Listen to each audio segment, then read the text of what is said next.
I'm going to talk about the modeling and the analysis part. Can you see? Am I blocking the? Okay. Okay. So just some tips when you do the project. I think you also showing the basic. What's the code of practice you are using? The load and the load combination you are assuming. Then the concept of the structural system. This is a flow of sequence what you may adopt during your oral presentation for the exam. So then structural modeling, you either use a double column or composite wall. I will go to the detail how it is done.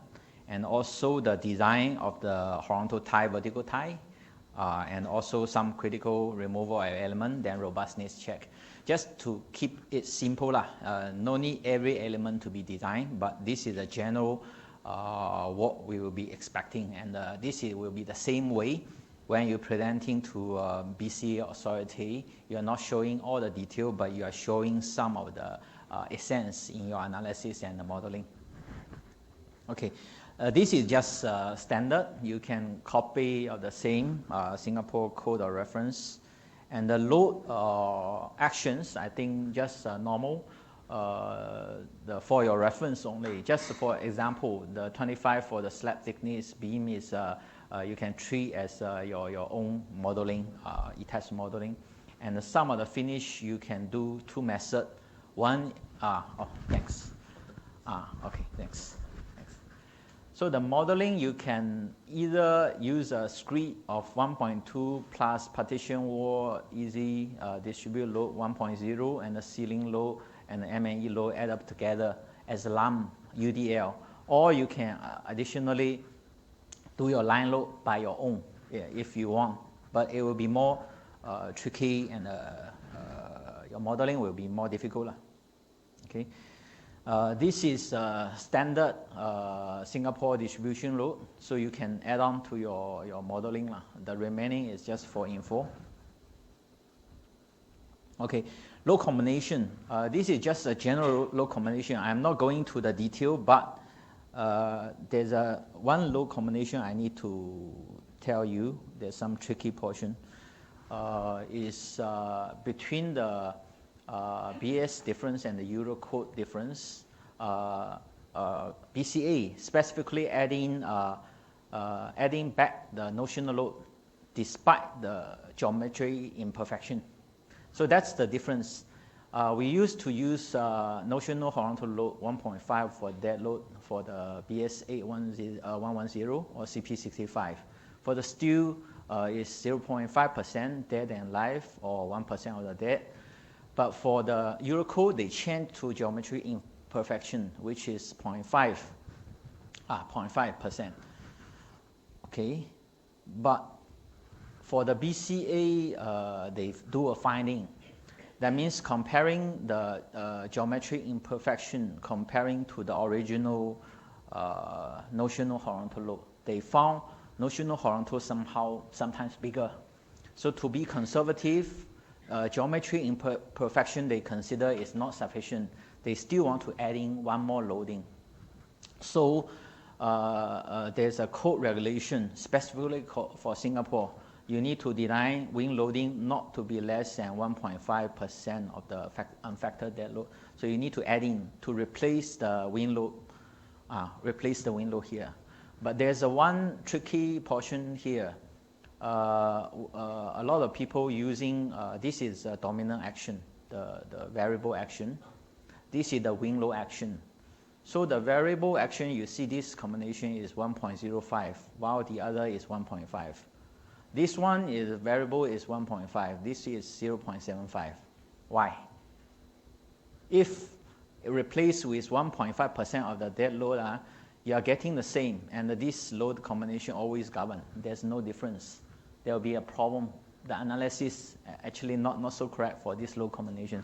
So we have a big argument previously between some of the engineer. They checking the calculation. So finally, we finding causes. This is because of the variable. There's a combination of variable combination. So if dominant is live load, so this is accompanying load combination. So you don't need to use 100%. So you need to reduce 50%. But for this one, you have accompanying, you need to reduce by 70%. So you get 1.05. So these are two differences. If you're using the same 1.0, then you don't need to use this anymore. Always this load will govern, and it's overtly conservative. Because BC is already adding a load. If you add one more, consider it's 100%, then this is way too high. Is it only for PVC or for all high-rise? For all high-rise. So we have this debate previously. So just be careful with it. So load combination you need to determine by yourself in e-test to input to get the correct combination during your analysis modeling. So this is just dominant action. This is not dominant action, so you need to consider 0.5%.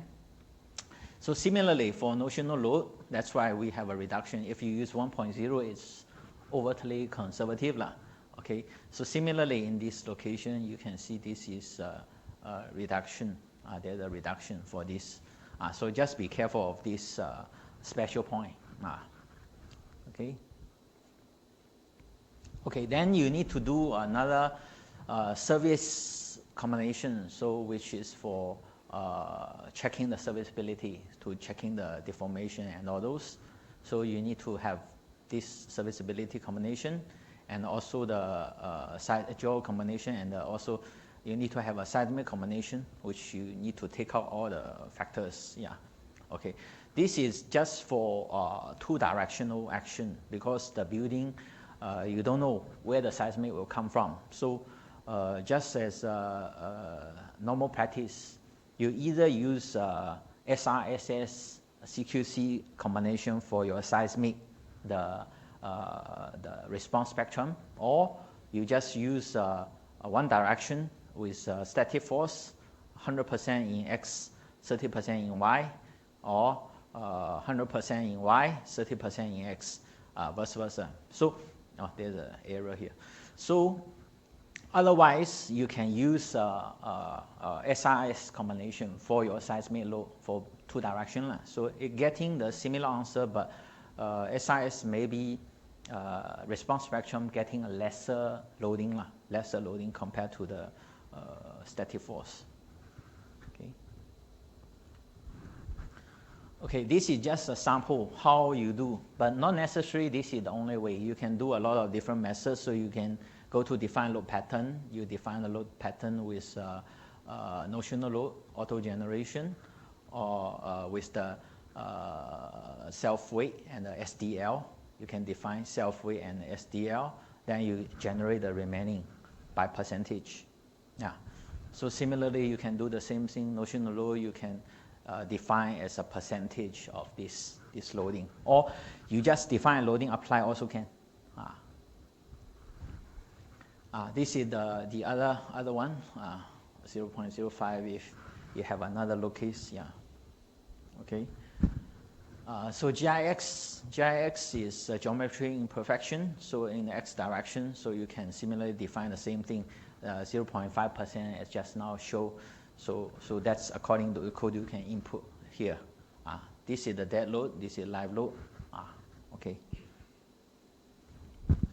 So then you get a load combination you can input based on this one without any headache. Or otherwise, if you don't define GIX, you don't define the notional, you can manually calculate. Say finally you can get roughly 2.85% of the, you can define the SDL 0.5% as a unit, as a unit, one unit.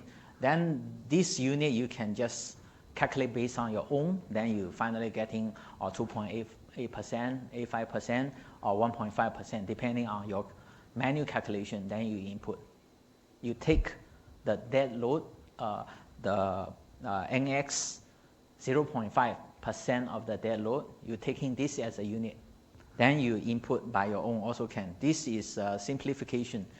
You can get it more directly without headache. Yeah.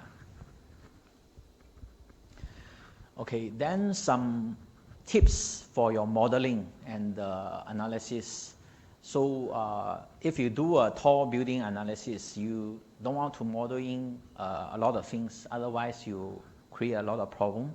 So just for easy for your debug your modeling or easier for your modeling process to avoid error, you just follow the procedure, checking the material, define the concrete and the steel rebar and the steel material correctly, and linear elastic participating component. You don't want to model in everything, such as staircase, landing slab, and all those. You can model just a flat slab rather than you zigzag the slab. Then you have a lot of headache to really add in all these loading and all those. So make the model simplified. But if you want to because this staircase is still landing and the mid landing is still bracing your staircase wall, so you won't have a major buckling issue. You can still transfer the forces. But if you have a special case, very special, say certain location, you have staggered floor and all those, I think that one you need to model in. But for normal, our building, not like a car park or staggered floor, kind of old building, there's staggered floor. One diaphragm is here, one diaphragm is lower, maybe half of floor. So there will be a tricky portion. You need to model separately.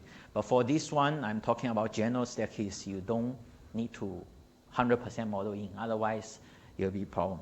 And you better calculate your loading correctly. Don't miss out any loading. Based on your simplification, you make a certain assumption, but don't miss out the loading. Yeah. Okay. So for the slab, you can assume rigid for the initial trial run, because it will be taking very long. If you run a trial run, you finding the model got problem, you can quickly do some rectification to your model quickly. But if you are adopting a semi-rigid, which is actual case, after your trial run, you do the semi-rigid, it will take much longer because of the final element in the etaps. So you need to, you can consider this method. If your computer is very fast, it doesn't mind, you just model in whatever you final you like. Okay, this can reduce the degree of freedom. Okay, then certain stiffness you want to ignore, say very small beam or certain location partition and all those you don't want to model in, you need to take out, but based on your own judgment. It's not contributing to your structural lateral stability and all those, you can take out. But don't take out the main loading. So for example, the partition, cladding, certain glazing, you don't need to model in. And deformation, if very small, little of influence, you can ignore it. And cracking stiffness, I will talk about more detail in this. This you need to model the reduced moment of inertia or reduced stiffness by the cracking stiffness method. Okay, now we go to the concept, the modeling. We will talk about the column system, wall system. The 5 or 6 sided is just loading difference. Depends on your ceiling thickness and adding services. Okay, stiffness assumption. This is what we just now talk about, the crack stiffness. So based on ACI loading requirement, column 0.7%, wall uncrack 0.7, crack 0.35. For the beam 0.35. For the flat plate 0.25 or flat slab. Then area is 1.0, don't reduce. How to determine crack and uncrack? There's a way, but I think you can simplify, just model as a crack. It don't make difference. How to check is after you modeling with all uncrack, then you check your stresses inside your model. Show, say you define concrete crack is 3 MPa or 2.5 MPa, you assume that. You just key in the stress in your model. Then you show the range of stress is minus of 0.2, minus 2.5 to whatever larger. The compression you don't need to consider a boundary. Then you get a tension crack with the tension location. Then you see the tension exceeding all these locations, you just create a wall, consider as crack. This is the way, but based on our normal standard practice, you don't have to do this. In Singapore, you just modeling a crack, it's okay, because normally you will see the building, the wall, normally you have some tension, you exceed the limit, normally, especially the lower floor. So, but if you normally for, say, 30 floor building, maybe beyond 25 floor, you will see certain location uncracked, then you change back uncracked. But it doesn't make any sense to your overall building modeling, because the period don't change much, the deformation also don't change much. But rigorously, if you want to do this, also this is a method to satisfy the code requirement. In Eurocode 8, they have this the general just taking 1/2 of the gross section, but normally recommended is still this way, because they say in absence of accurate evaluation of the stiffness property, substantial rational analysis, crack bending based on this one. But why ACI using this is they have a lot of paper behind. They have done a lot of research. This is not a value behind. It's not only 0.7 and 0.25 you see here. There's a lot of paper showing the range of stresses, then they need to reduce this one. So to be easy for the industry, I would recommend just use this one based on a lot of behind reference. Because they have a more rigorous method based on a table to check. Based on this loading, you need to change back the stiffness. Then each time you do your analysis, the loading is different. Then you remodel your whole thing again. Then I think your project will never end. Okay, so for the project, for our assignment, we just make a simple. So I just make a easy table for your reference. So column reduction, wall crack reduction, and the PPVC column and wall is similar. Beam and the slab reduction factor. For the PPVC composite wall, the two wall combined into one, the calculation shall be each of the IGI is equals to 0.25 of the IG because of the stiffness. The single leaf is 200 thick wall. One side is say 100, so generally it's about half. But for the IG is there's the by square, so you need to reduce by the equivalent. Yeah. Okay. Then about the stiffness modification factor, how to reduce it in ETABS. You need to see the ETABS menu, CSM menu. So there's a direction of your element. Element 1 is in the in plane, horizontally when you model in. Then the vertical direction is axis 2, and the out of the plane is axis 3. So you can see F11 is in this direction, in actual tension direction. So that means the phase 1, direction 2, 1. So this is the phase 1, direction 2, 1. So it is this direction. So phase 2, direction 2, 2. So it's actual compression component or tension component to the phase of the 2. Then F12 is the shear direction. Shear direction is along this and along this. Then, okay, along this is 2, 1. This is 1, 2, depending on your direction. Bending moment is the critical you need to consider because the reduction. So its bending moment is on phase 1 along axis 2. So if you use your right hand method, you can also get a similar thing based on the axis 1, 1 axis. Your rotation is this direction. M22 is this direction along the axis 1. Along the axis 1. So you make a rotation. This is the direction of your bending. And then M12 is a twisting. It's a twisting effect. Okay. Then the shear. So what you reduce is reducing these three. Actually, if you want to reduce, you can refer to ETABS menu, but I don't think you should reduce it. If you want to reduce it, you are comparing your actual stiffness between your different elements. If they are compressing together, there's no difference to all the wall.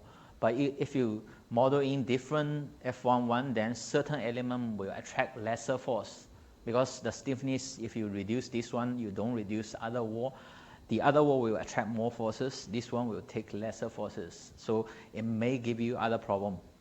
So just be careful of the F11, F22. But M11, M22 is just to reduce your stiffness if it's cracked. So along the major axis of this element, say this piece of wall, along this, the moment is causing like a major axis actually in our term. This is the minor axis. So minor axis actually, once you reduce the stiffness, you attract lesser force. So when you design for it, if you have reduction factor, say for PPVC composite wall, you reduce to 0.175 or even lesser. So this one you will have much lesser moment attracted, which is similar to the test result. And because it's the wall itself is composite, but it's not fully composite in the final condition. So maybe workmanship, maybe certain condition, the stress will distribute slightly differently between each individual wall. Yeah. This is not by the actual load test. This is by the bending test. Yeah. So with the bending test, you will see some behavior. Okay, then element selection. You have floor slab. For corridor or casting situ, you use shell. For PPVC, actually, now you can use shell for all. But if you use membrane, just take the gravity loading, it's still fine. But you need to model individual one by one. So it don't move between the diaphragm. But now the computer is more advanced, very fast. Maybe if you model all shell, there's no problem. So why shell? You want to get the stresses or forces within the in situ tying location, getting those forces and stresses and design for it.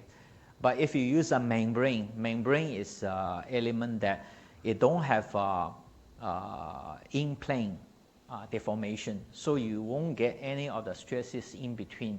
It moves together as a one whole thing. But ETABS, the CSI, give it a more additional feature for this membrane is to use area method simplify. When you putting UDL on top, it can make it by the yield line method, make a slab distribute the loading by the yield line method or area method. They can take the loading by itself.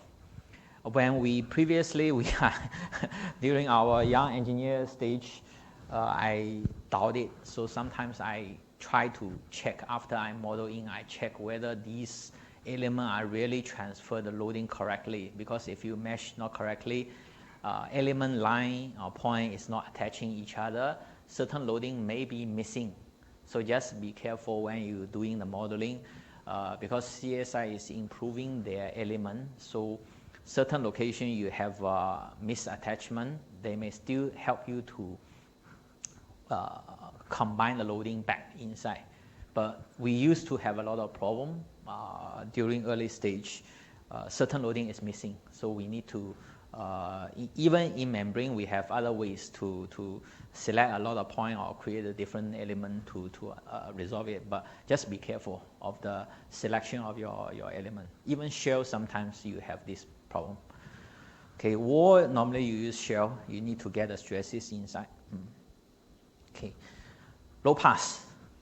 It doesn't matter you are using Eurocool or ACI. This is I get from ACI because this diagram is much better than the Eurocool.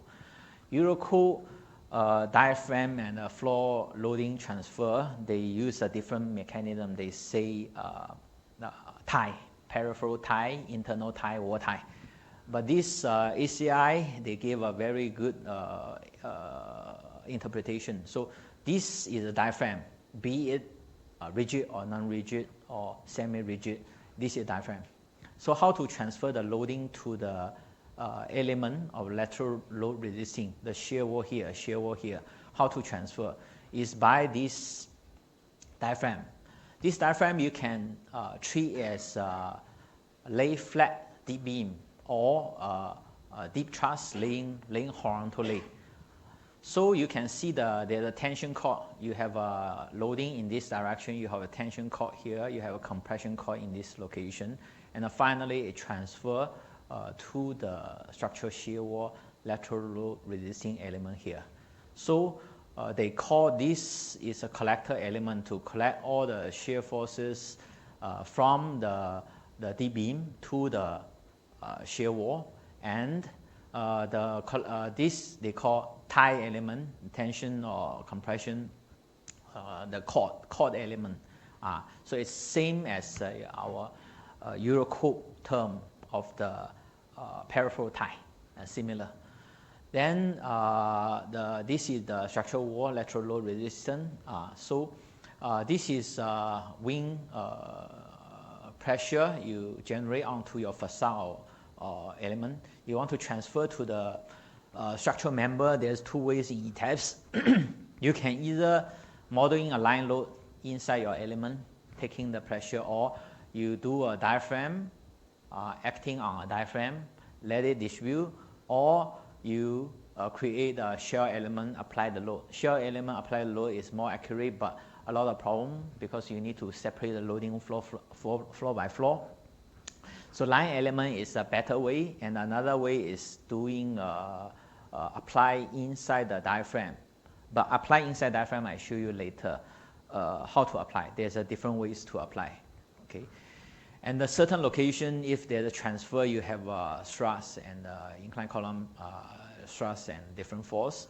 And when you go to the transfer plate, normally you will have another collector because the below, if after transfer the lateral resisting element is different, you need other element to transfer the forces. And especially if there's an opening in certain location, you need to strengthen all these corners. Okay. Okay, then I need to talk about just now, the diaphragm. Why we need to define a diaphragm. Diaphragm normally is to get center of rigidity, but there's another term, center of mass. What's the center of mass? It's the location of the floor, the weight when it is, be it SDL or dead load. It's a gravity mass lump onto each floor. It's only happen when you do notional load or seismic loading. So this will give you a very key influence in your modeling. Center of rigidity is your stiffness, all the core wall and all those. Where is the center of rigidity? Based on all the shear wall and all those lateral resisting elements, they calculate for you the location of the center of rigidity. So why the two terms are different is if these two locations, not necessarily to be the same location, when you apply the load, it got a torsional effect in your application, especially in seismic, it will have a problem. It creates a torsion in your element. So just be careful. If you model in, you try to make these two location distance in a shorter distance to avoid the torsion. So finally, when you're checking the model, you need to check the first mode, second mode, whether they are having a torsional irregularity. The mode is the first identification. You see the mode in first mode in torsion, you know something is wrong. In Singapore, not necessarily it's a problem, but in seismic location, if you do this, you will have a lot of penalty. Singapore, maybe BC will question you, why you do this? Then you need to answer to them. You need to do a detailed checking, answer to them. how does it impact your floor design and wall design. But for seismic location, this is very critical. Okay, so for double column system, the diaphragm and load assignment is slightly different. You can treat each individual the PPVC as an individual rigid diaphragm. You apply your loading in all these locations differently. This is one way, very tedious. You apply all these loading, wing or whatever, based on this one, onto this one, you can get a result. This is one way. Then you model in the tying element, each individually model in this one. This can resolve the problem. Or you are confident enough, you use the method 2, similar to the composite wall system I show later. It's another method. This is one way. Okay, so for wing wall and the lee wall, you can apply different loading based on your diaphragm and based on your exposure. You can apply differently. Very tedious, huh? Seismic, you can apply similarly. Or if you want to do this one, just make sure all the forces can be transferred. But this one shall be okay lah. So these stresses likely you'll be attracted. Yeah. Okay. So this is one method. Then you need to model in the tie element inside. Say if you put 3 ties, normally it's every 800 or no more than 1 meter, you need to put a tie element. How to model in the tie element is you put just a RC element, 200 by 200. You check all these stresses after, because you have individual diaphragm, you definitely can get all these stresses. Then you have all these stresses, design for these stresses. You can do that. And you need to double check with your peripheral tie and the internal tie requirement according to the code. So that's 2 different checks. This is based on model. You have specifically if there's a certain irregularity inside. The code cannot capture. Code just give you a value, 60, 75, just give you a value, but it's not necessary to be accurate in the real design. If there's a special condition, if I don't have a wall here, I only have one wall, then the stresses are much higher. You need to design for this. So just model in your tie at the combined wall, then you can check all these elements. Okay. Just to verify, this is one diaphragm or one shell? One diaphragm. Yeah, or one shell. Shell you can mesh. You define as a shell, but you can mesh it lah. So this is one. If that we define this as one, it's another, right? And joined by tie, right? Yes. Okay. I just want to make sure that the student understand. Yeah. Okay. Okay. Yeah. This is what I'm talking about. Just a sample, the peripheral tie and the internal tie. Later I will talk about in detail. The peripheral tie defined as 1.2 meter within the first 1.2 meter along the edge line. So all these you need to design for the tie force. And the Eurocode, good enough, they tell you the forces. But the series behind, actually it's a collector element and a cord element, the concept. Actually, the real one is that one. This Eurocode just, because I found the Eurocode, the seismic design is not so rigorous compared to the ACI. So they make some simplification and good enough to capture most of the cases. Okay. Okay, this is just simplification, the location of the internal tie, so you can do that. Okay, this is just detailing. Okay, composite wall system. So composite wall system by construction is 90 plus 20 plus 90, but you can simplify by 100 and 100, then taking wall as just now stiffness reduction and all those. And we can assign a semi-rigid diaphragm. So semi-rigid diaphragm, do you know what's semi-rigid diaphragm?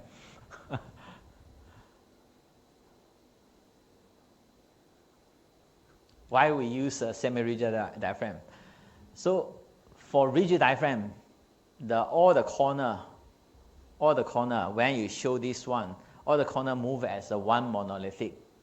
It can move together either horizontally upward or with some tilting. It can move rotational, but in between these elements, it won't deform. It will always, just for example, if I chop off this core wall, chop off this corridor, only connecting with a very small portion in this location. Do you think this point and this point can move the same? Not necessary. So how does the semi-rigid diaphragm make into action? I talk about the modeling first. Like you can assign a semi-rigid, but behind this, you better check the ETABS, the menu, how they define a semi-rigid diaphragm. So semi-rigid diaphragm have infinite. If rigid diaphragm, it have infinite in-plane stiffness, and they exhibit a membrane deformation. They won't move against each other. All the points are moved together with each other. Whereas semi-rigid diaphragm is simulating actual in-plane stiffness property and behavior. And for most concrete slab system, its sufficient thick and the membrane deformation due to lateral loading is negligible. Rigid diaphragm can take the trick. But if you use semi-rigid, it can have significant in-plane deformation. So it can attract these deformation between all the points when you model in. So you can see certain location, it move against each other, not necessarily having the same movement. And also you can getting the stresses. If they're moving together, definitely you won't have any stresses between the element. So for example, if you are modeling one tower, another tower using a corridor, so we used to model two diaphragm, rigid, using a linking shell element, then taking the forces. So, but now I think ETABS is more smarter than previous. So they can use certain method to semi-rigid to check, but just be careful. You, for myself, normally I will check whether the two models are different or not. You see the difference before you really use it. For our project, I think not much irregularity in your project. So I think you just use semi-rigid. It won't give you any headache. So this is one method you can model. You can still attract all these forces. So as just now mentioned, if even in your first model, the double column model, you can still use the same method. If you are confident, these location you put in the tie and the connector, it can attract all the forces. So you just show the stresses inside the shell, inside the tie. You design for all these forces, make sure these forces are catered for, so it won't fail and it won't deform too much between the elements. Okay. So with this, you can have relative difference for you can treat the eccentric issue and all those. You can capture semi-rigid between the wing loading. If the wing loading is different in different diaphragm, one side higher, another side lesser, say difference in wing pressure, then you can capture this. Okay, this is the similar center of rigidity. How they calculate the center of rigidity of this is also very critical, because if rigid diaphragm, they calculate by all the element contributing. So semi-rigid, it apply to ignore the in-plane deformation, but it creates center of rigidity based on the wall element. So you can read this in detail. Lateral loaded, if you create I show you an example. If you create a wall here, you apply the horizontal loading inside one edge, you can get the stresses in rigid diaphragm, you won't get any stress. It's moving together, so it will show a gray color or whatever color. But if in this method, you can see the difference in stress is, say, F11 is this direction, you can see tension compression. You can attract the cord action in this. If you cut a cross section, you can see the difference inside your forces. And also, this is just a tension compression cord. And also, similarly, just like this concept, you can see all these tension tie, and you can cut a section. You can see the stresses designed for the what do you call collector element. Okay, so you're clear. This is quite good feature of improved version of ETAPS. We don't have this feature. You need to manually get all these using shell element and take years to finish the running. Maybe we used to run before we go home. We take the computer on, run the model, then the next day come, the model still not completed, still running. So, but now I think one is computer is faster, one is the method they treating the element is smart. So they can get, using a semi-rigid diaphragm, checking all these the new features and satisfy the diaphragm non-rigidity. Yeah. Okay, I think I cover majority of the question you may ask. Okay, so just showing some example, you can do the same. So, for example, if you're modeling this building, normally we first check your after you modeling, there's checking action, checking function of the ETAPS, whether there's any additional area or any error. This is what you're checking. Normally, for your case, I would do a simple floor. I don't model in the whole 20 floor. I use a simple floor to check anywhere there's a mistake or not. Then rectify all these mistakes. Then I replicate all these. But in real case, sometimes you have a different transfer. You need to do a more checking and debugging your modeling. So you need to reduce your workload by creating a smaller model by floor to check first before you doing the full model. It takes time for your analysis. Then after you're checking all these, after the first running, you'll see model shape. So what does model shape tell you? Normally I will see the model shape first. Sometimes they will show a very large value or extremely small value. There's something wrong with your analysis or model. So you need to do some changes in this. So for example, if you can see a deformation, suddenly certain element is not connected, it suddenly become a very large deformation, then you will see a local mode very big. So you better check the mode first, check the deformation first, make sure your model is correct before you show us, otherwise getting a wrong result. Okay, so we are anticipating you show us some model, show us your basic checking your element model is correct. Then normally we check the torsion and all those, but you see this one got a torsion in second and third. First mode is translational. So in seismic region, I will worry about the torsional irregularity. I will do a further check. So it's not necessary this one is a torsional problem, but you need to do another check. The first mode, even the first mode in torsion doesn't mean really you have torsional problem, but there's a checking. But I don't know, Eurocode have this checking, but in ACI definitely there's the UBC, there's a checking in the irregularity. So from the diaphragm corner to the center, the translational movement under seismic, whether there's a more than certain percent, say 14% of the difference of the translational movement. So you can check that. Then you are confident whether it's torsional or no torsion.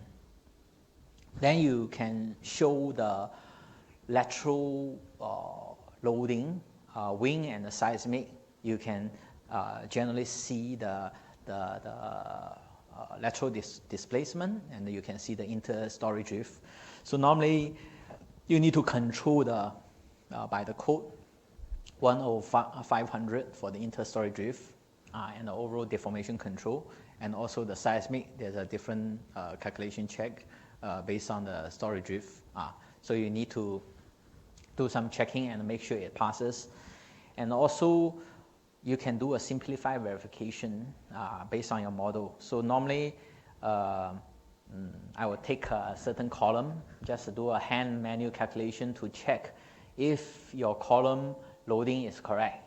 So based on hand calculation, you don't take the lateral element. You take a lateral element, you won't get the result. You take a gravity element, you just multiply by tributary area, certain floor, you check the dead and live whether it's correct or not. Then you can get the result, and you verify, hey, my model is correct, or my model got something error, I need to fine-tune my model. So you just be careful of your modeling. Okay, now the tying requirement. So then you need to check basically, this is only concept. So you don't go to the detail of every single element design, but when you have this, generally your concept is generally correct. So tie element, then you check a wall tie is vertical, or column tie, vertical tie. Then the floor tie, you have a peripheral internal tie, you can design based on the Eurocode. Okay. So there's a two peripheral and the internal, 70 and 10. Based on the floor, you can do the calculation. Okay. Then there's an accidental load combination, which is governing normally, 75 kilonewton. Yeah. Okay, this is just excerpt for the national annex of the Singapore. There's a slightly difference for the tie force design. So this is a 60 compared to the Eurocode. So when you go out to industry, just be mindful there's an annex. It's not only the Eurocode you are using. Sometimes there's a annex factor is different from the Eurocode. Okay. Finally, robustness check, which is required by BCA and the Eurocode. So normally we do by one column removal. So sometimes you need to do more removal. For this case, I think you do one will be sufficient. So in this case, say you take away one column or one wall, which is very critical. You take away this one, this whole thing become cantilever. You check all these whether the above floor can help to take back all these as a monolithic layer. So you take out certain wall. If you are doing a double column, I think you take away one column is reasonable. The other wall is not damaged. But if you are modeling a composite wall system, I think you should take away the whole wall, not the half leaf, because one wall gone, the other half leaf won't stay. It's too thin. So this is just checking. Then you see the the removal of wall. What is your opinion as a professional?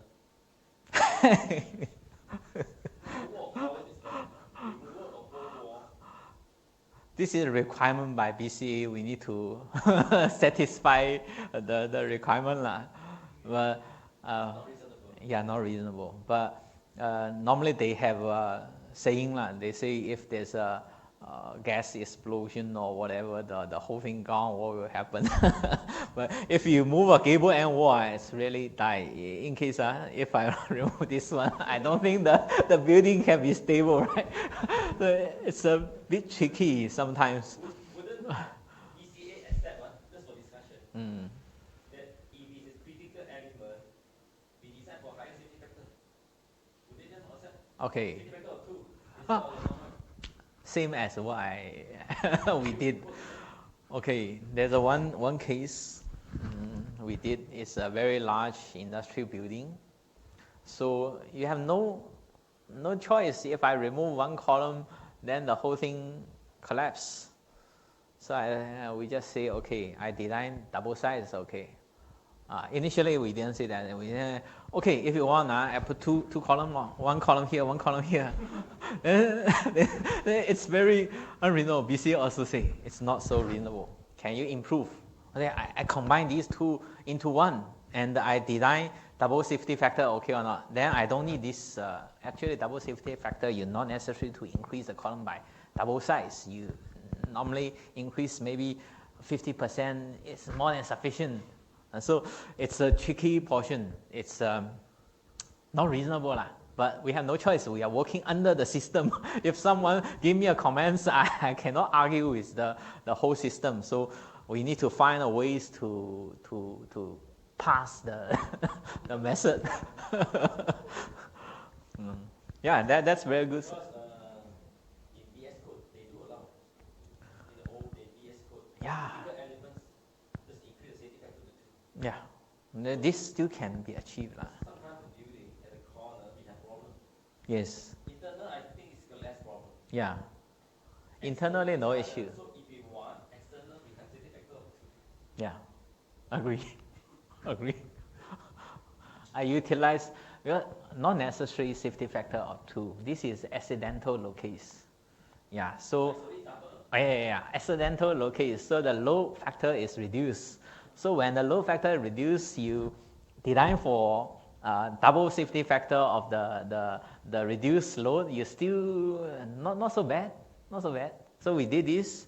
We also remove one column. When they ask me how we calculate this, we use this method.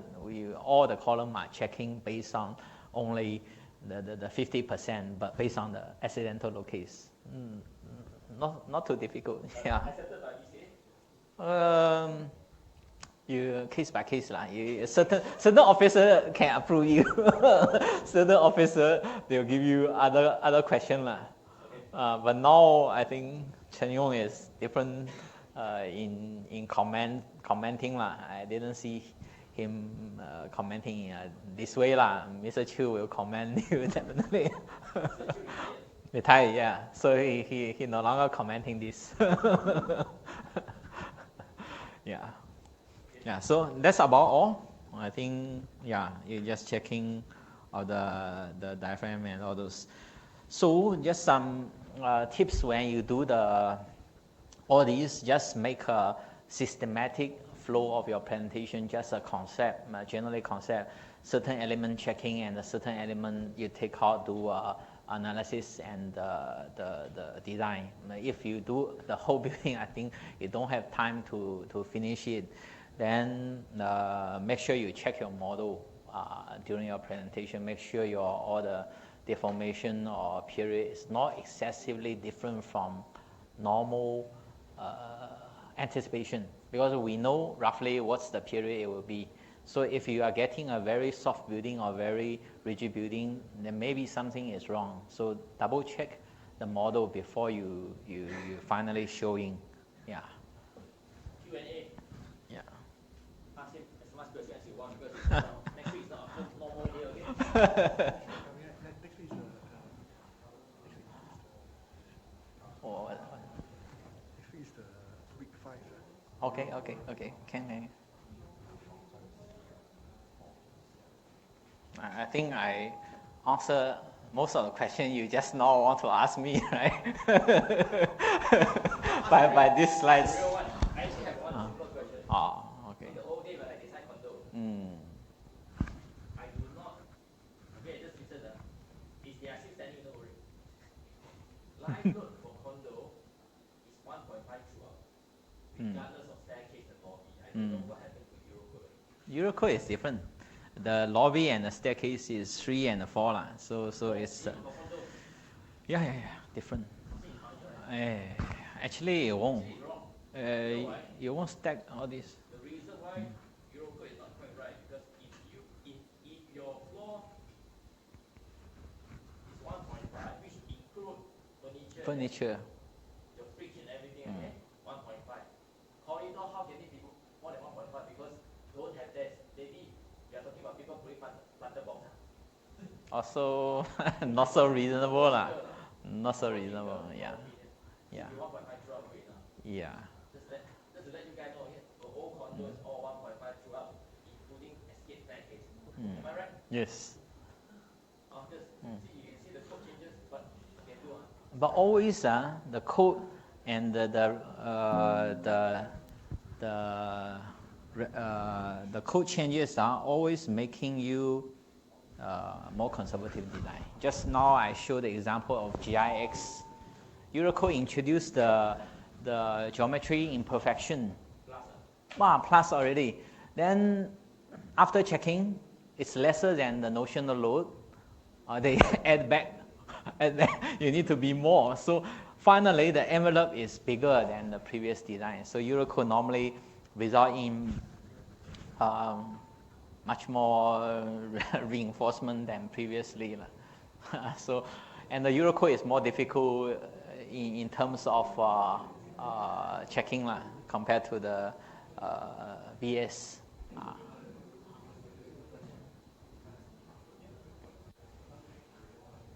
Yeah, okay. I'd like to ask for the connection between the PVC and the cast in situ element. So just now you mentioned you can model a tie, right? Oh, okay. I missed that part. Good question.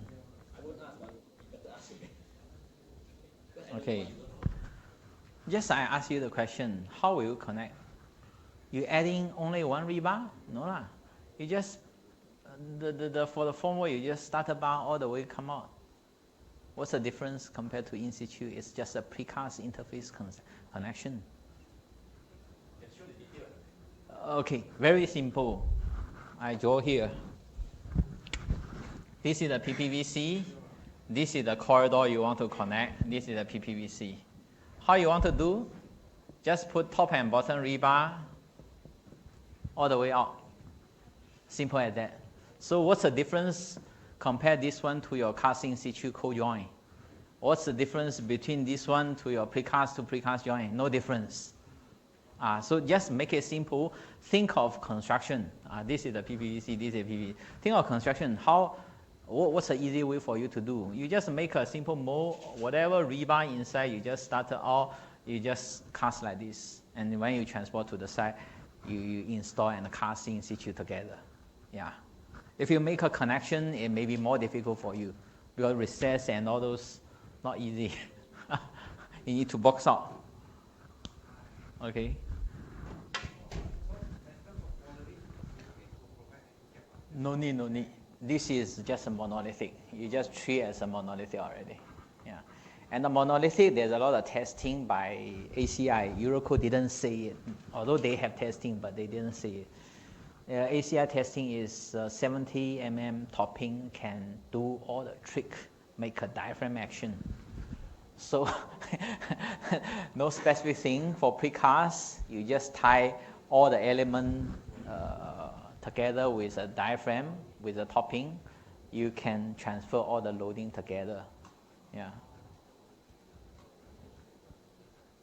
Another question.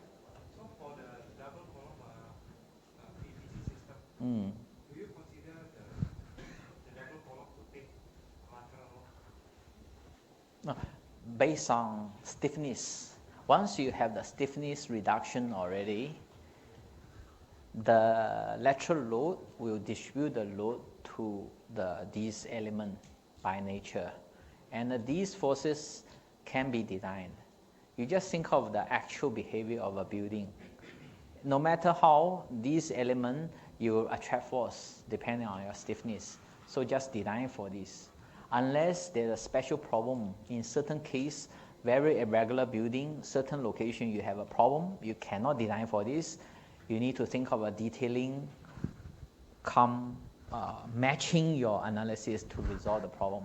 But if I don't have a problem, I cannot tell you lah. But I just tell you, for simplification, for your assignment, there's no difference. No difference. You just model in when it has force, design for it. Otherwise, you are manipulating your model. Yeah. Since you said that it is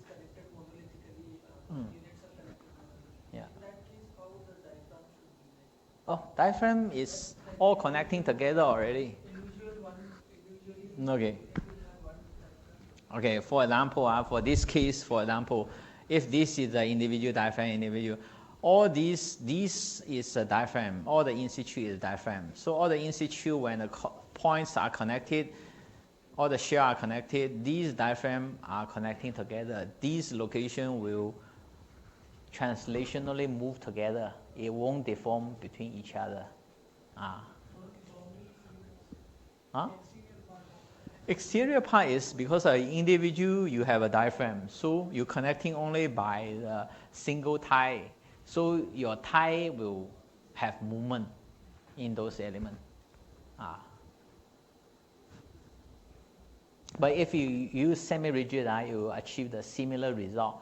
It's only how accurate you are close to your actual condition. There's no 100% accuracy in construction. Really, there's no 100% accuracy. Sometimes the construction detail you see it will deviate from what you intended. But try to be as close as possible to your real construction. Yeah, by detailing and by modeling.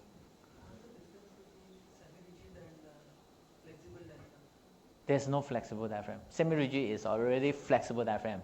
You can call it flexible diaphragm, but in the nomenclature of the terms, they call it just a semi-rigid diaphragm.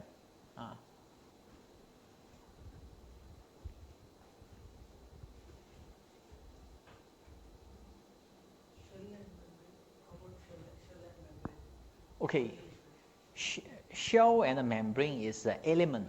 It's not a diaphragm. It's a two different condition. Shell is whatever stresses in plane, out plane. Is just now I show you this one. Okay.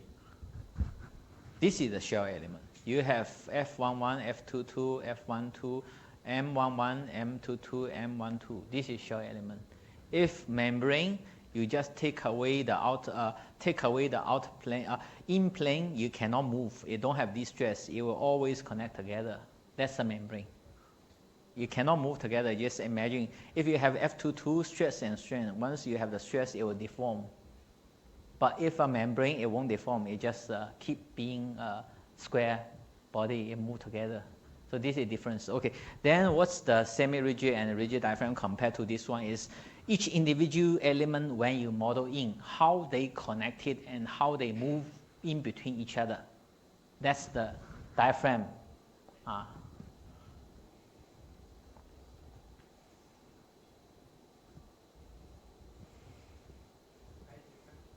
question. So actually for the double column system, in your last presentation, you mentioned that at some location we need to release the slab and wall. So can you explain more on that? Release the bending and shear. Oh. Yeah. In your last presentation. Where?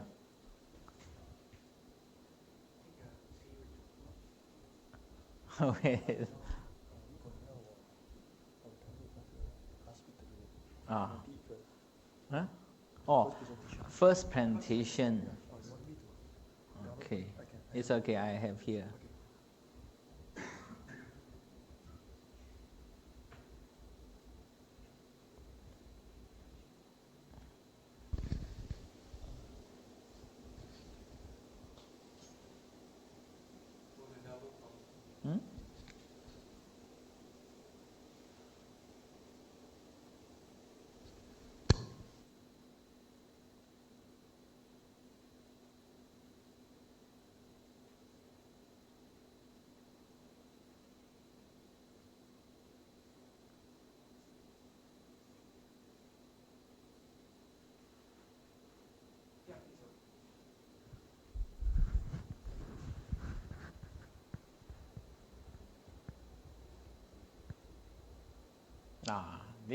There's some confusion here. PPVC to wall, between these two, they are connected at a different location. A model as a different shell element. So there's a gap in between, so this is released. But when this element is connecting to an in situ, there's no release, just as this detail, there's no release. It's always there. There's a confusion in this, this statement. Yeah. PPVC wall between these two, when you model in this one, it's released because different diaphragm. But PPVC to in situ, actually, it's not released. It's just connected because your detailing is making so. Detailing and making so. So, yeah, this is a very, very good question. So when you do modeling, you need to match the modeling with your detailing. Your detailing is making full starter bar, just making a monolithic. Then it's connecting together. If you don't make it together, you need to separate it. Yeah. If you want to reduce stiffness, it can be reduced the slab stiffness to 0.1 if you want to reduce the bending. The bending force is still there, but loading will still transfer. The only thing is joint becomes simply supported, taking a very little moment. Yeah. The force, you will still transfer the same because nature of the shell. Yeah.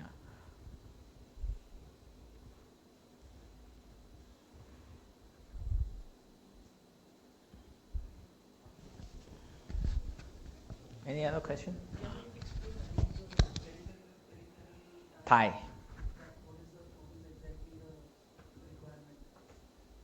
Oh, okay. Okay.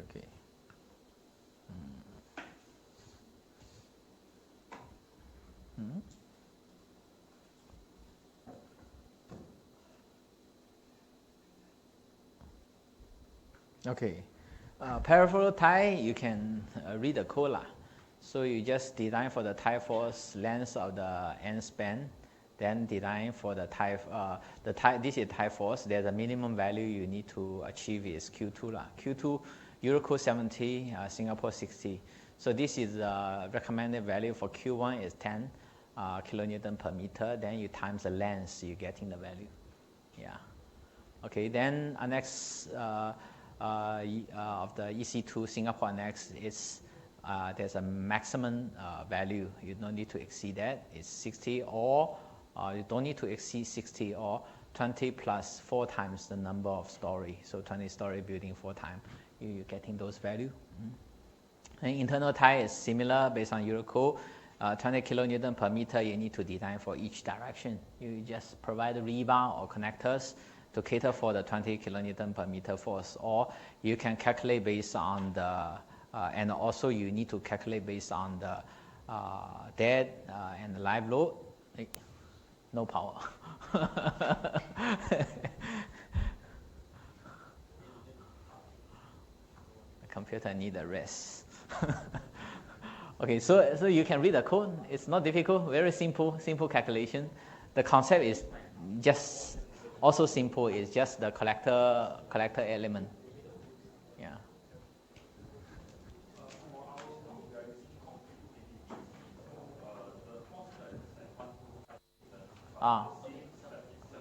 Okay. Oh, okay. Yeah, good question. Maybe I draw a diagram here.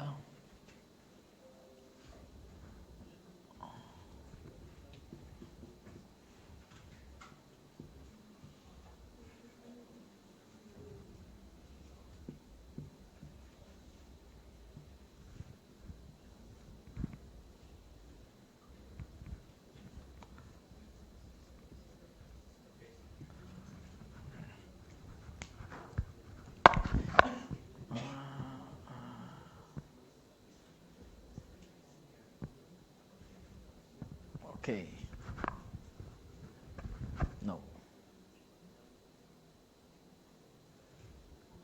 No, I think I use this as same. I use this as assumption.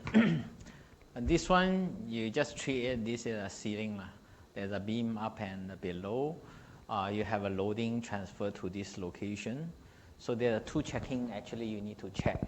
One checking is, this is you normally in precast you always cut different sections. So depending on where you're cutting at the middle of the column.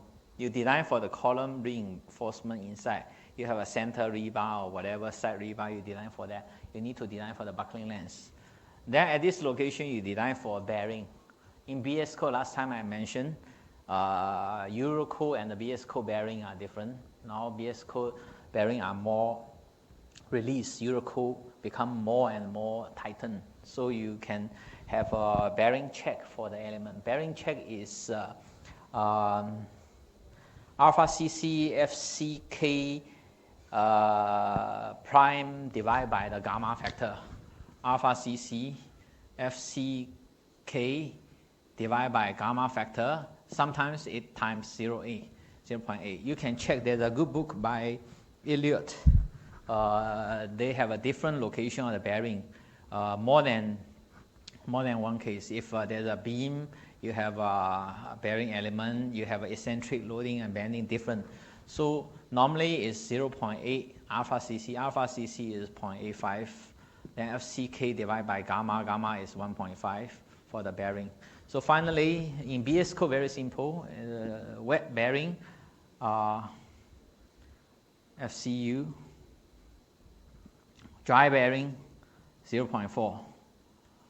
But divide by the factor, divide by factor. But this one is more conservative finally.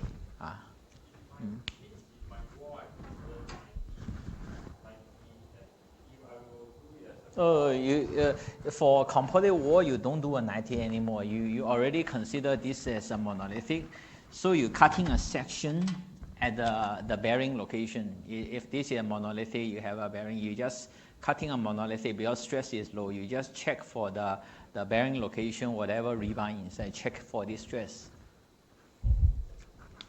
So back to on the diagram on the right, do we model that 125 as our slab thickness in ETAP? Yeah. So from there, hopefully it will be 125. It's not 125 plus 70. You just treat as 70 as dead load. Make sure you capture inside.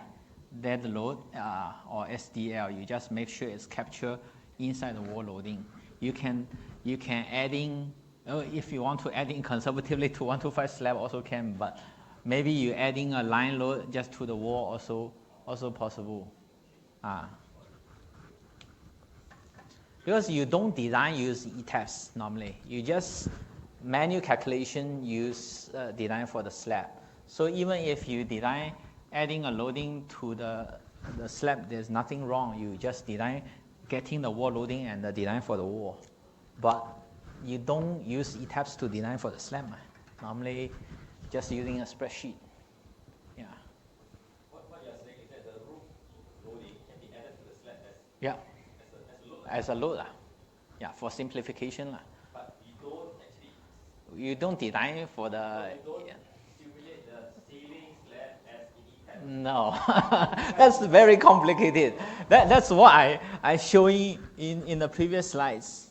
Don't make your life difficult. Don't make your life difficult. If you make life difficult, you're modeling every single element and you die. This is what I'm talking about. Partition, cladding, a staircase, adding ceiling. It's making your model as simple as possible. Assumption. Of the checks in our Excel spreadsheet. What is our ultimate goal for ETAPS modeling? ETAPS modeling, firstly, analysis, because you cannot do a simplified checking for individual, the global. Can you do a spreadsheet for global? You will be very good. Next time, ETAPS will lose job. You can sell this one much more expensive than ETAPS. So global model, you're doing overall analysis, CFEM, irregular building, you're getting all these load and getting all these element forces, lateral loading and all those. So all these you can do. Getting the forces in the wall, getting force in the core wall, irregular shape, you can do all it. But for simplify, you're getting the slab, you close your eyes, spreadsheet or hand calculation. Yeah. About the robust Okay, you need to determine a critical member. Just now, Tan already mentioned very good. Actually, this is a human created problem. You need to hack away certain element and make the element, the whole building stand. So what will happen, when will happen, or you make your own judgment reasonable enough to explain. This is only satisfaction documentation only to authority. So it got some reason behind. It got some reason behind is certain element if taken away, whether it will happen or not. But if you take away middle element, sure, there no problem, because all the remaining of floor diaphragm action can help the building stand, because the force will go somewhere else. But if you are moving certain very critical element like edge column, no way you can design for it. If you have a 10 meter by 10 meter industrial building, you remove one column, cantilever 10 meter, your original rebar, you think, okay? Right?